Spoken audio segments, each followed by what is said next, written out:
আসসালামু আলাইকুম। আমরা সৌদি আরবে থাকি, একটা মাহালে কাজ করি, একটা ফাস্টফুডের দোকানে। আমরা চারজন। ডালগঞ্জি আছে রুহুল আমিন, তার পাশে আছে সোহান, আর এই যে মামুন ভাই, এই যে কাজ করছে।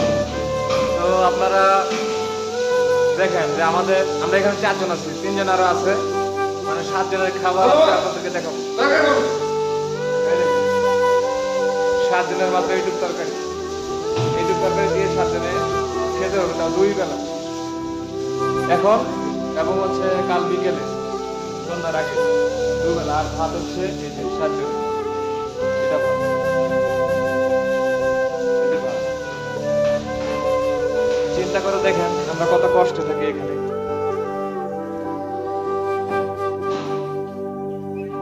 আর মানুষ ভাবে যে বিদেশ আসলেই অনেক সুখী, টাকা পয়সার অভাব নেই। আসলে যারা একবার বিদেশ আসে তারা বাস্তবতার সম্মুখীন হয়েছে। ভালো থাকবেন। আসসালামু আলাইকুম।